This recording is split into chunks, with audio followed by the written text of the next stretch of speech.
So ಈಗ ಬುಧವಾರ CM ಆಗಿ ಡಿ ಕೆ ಶಿವಕುಮಾರ್ ಪ್ರಮಾಣ ವಚನ. ಇವತ್ತೇ D K cabinet first list final ಆಗುವಂಥ ಸಾಧ್ಯತೆ ಇದೆ. ಸೊ 10 ಸಚಿವರು ಪದಗ್ರಹಣ ಮಾಡೋದು ಖಚಿತ ಅಂತ ಹೇಳ್ತಾ ಇದ್ದಾರೆ. ಬುಧವಾರ 10 ಶಾಸಕರು ಸಚಿವರಾಗಿ 15 ಸಚಿವರವರೆಗೂ ಕೂಡ ಹೈಕಮಾಂಡ್ ಒಪ್ಪಿಗೆಯನ್ನು ಕೊಡಬಹುದು ಅಂತ ಲೆಕ್ಕಾಚಾರ ಇದೆ. ಅಂದರೆ ಆಲ್ಮೋಸ್ಟ್ ಆಲ್ ಸಂಪುಟದ 50% ಕೊಟ್ಬಿಡೋಣ, ಇನ್ನು 50% ಉಳಿಸ್ಕೊಳ್ಳೋಣ, ಆಮೇಲೆ ನೋಡೋಣ ಅಂತ ಹೇಳಿ. ಸೊ ಈಗ ಆ ನಿಟ್ಟಿನಲ್ಲಿ ಕ್ಯಾಲ್ಕುಲೇಷನ್ಗಳು ಕೂಡ ತೀವ್ರವಾಗಿ ನಡೀತಾ ಇದೆ. ಸೊ ಏನಾಗುತ್ತೆ ಅನ್ನುವಂಥದ್ದು ದೆಹಲಿಯ ವಲಯದಿಂದ ಗೊತ್ತಾಗಬೇಕು. ಸೊ ದೆಹಲಿಯಲ್ಲಿ ಆಗ್ತಾ ಇರುವಂಥ ಬೆಳವಣಿಗೆಗಳು 50%ಕ್ಕಿಂತ ಹೆಚ್ಚು ಸಚಿವರ ಪದಗ್ರಹಣ ಆಗದಂತೆ ಲಕ್ಷ್ಮಣ ರೇಖೆ ಹಾಕಿದಂಗೆ ಕಾಣಿಸ್ತಾ ಇದೆ. ಜಾತಿ ಸಮೀಕರಣ, ಪ್ರಾದೇಶಿಕ ಲೆಕ್ಕಾಚಾರಕ್ಕೆ 50%ರಷ್ಟು ಮೀಸಲನ್ನು ಇಡ್ತಾ ಇದ್ದಾರೆ.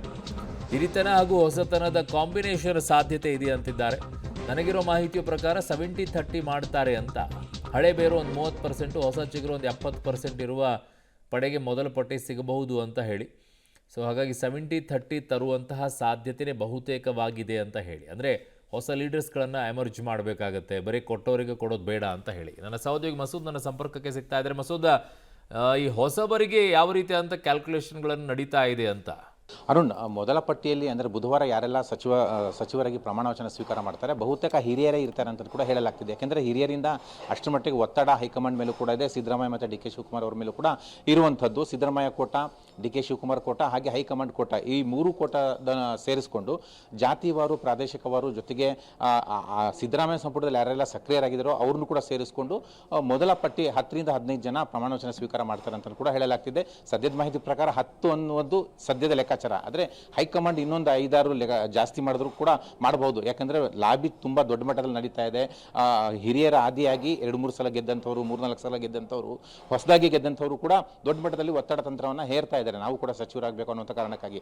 ಹಾಗಾಗಿ ಪಟ್ಟಿ ಫೈನಲ್ ಮಾಡುವಂಥ ನಿಟ್ಟಿನಲ್ಲಿ ಸಾಕಷ್ಟು ಹಗ್ಗ ಜಗಾಟ ಕೂಡ ನಡೀತಾ ಇದೆ. ಈಗಾಗಲೇ ಒಂದು ಸುತ್ತಿನ ಮಾತುಕತೆ ನಡೆಸಿದ್ರು ಕೂಡ ಯಾವುದು ಕೂಡ ಫೈನಲ್ ಆಗಿಲ್ಲ.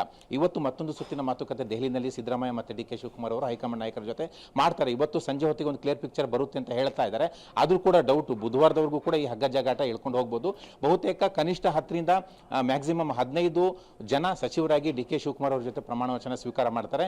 ಏನಾದರೂ ಒಂದು ಪಟ್ಟಿ ಫೈನಲ್ ಆದರೆ ಯಾರೆಲ್ಲ ಸೇರ್ತಾರೆ, ಯಾರಿಗೆಲ್ಲ ಮಣೆ ಹಾಕಲಾಗಿದೆ ಮೊದಲ ಪಟ್ಟಿಯಲ್ಲಿ ಕಾದು ನೋಡಬೇಕು. ಇನ್ನು 2ನೇ ಪಟ್ಟಿ ಈಗಾಗಲೇ ಎಲ್ಲರಿಗೂ ಕೂಡ ಗೊತ್ತಿದೆ. ರಾಜ್ಯಸಭೆಯ ಪರಿಷತ್ ಚುನಾವಣೆ ಆದ ನಂತರ 2ನೇ ಪಟ್ಟಿ, ಅಲ್ಲಿಗೆ ಸಂಪುಟ ಪೂರ್ಣ ಆಗುತ್ತೆ.